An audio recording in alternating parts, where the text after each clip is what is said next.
अग्नी माझी पडे बाळू, माता धावे कनवाळू.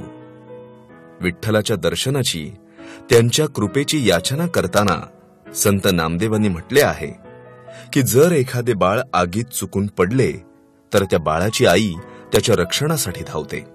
त्याप्रमाणे संत नामदेव अभंगातील या ओळीतून विठ्ठलाला उद्देशून म्हणतात की हे विठ्ठला, तू देखील माझ्या मदतीसाठी असाच धावून ये. तैसा धावे माझी या काजा, अंकिला मी दास तुझा. अभंगातील या ओळीतून संत नामदेव म्हणतात की हे विठ्ठला, माझे आणि तुझे नाते अतूट आहे. हे विठ्ठला, मी तुझ्या चरणी लीन झालेला भक्त आहे. तुला शरण आलो आहे. मी स्वतःला तुझा दास मानले आहे.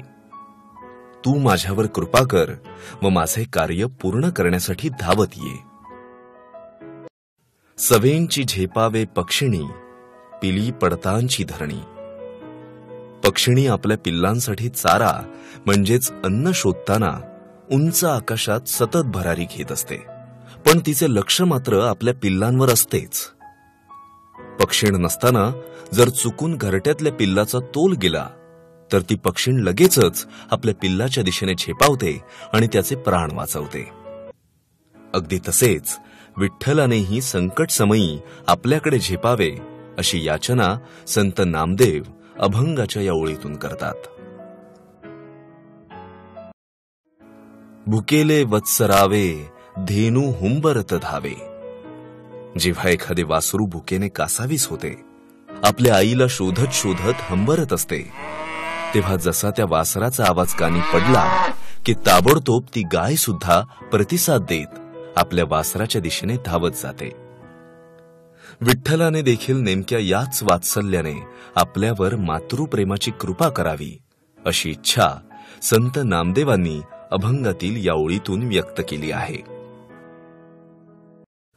वणवा लागलासे वनी, पाडस चिंतित हरणी.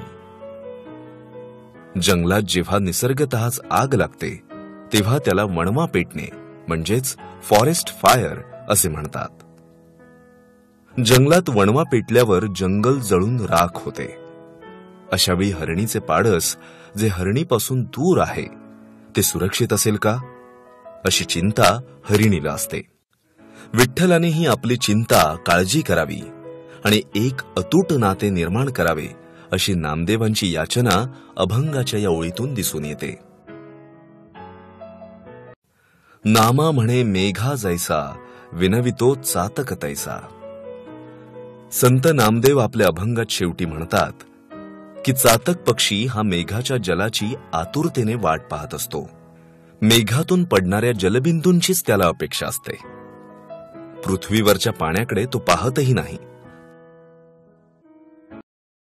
अंकिला मी दास तुझा या अभंगात संत नामदेवांनी परमेश्वराच्या कृपेची याचना केली आहे. त्यासाठी आई, प्राणी आणि पक्षी यांच्या मातृप्रेमाचे दृष्टांत त्यांनी या अभंगात दिलेले आहेत.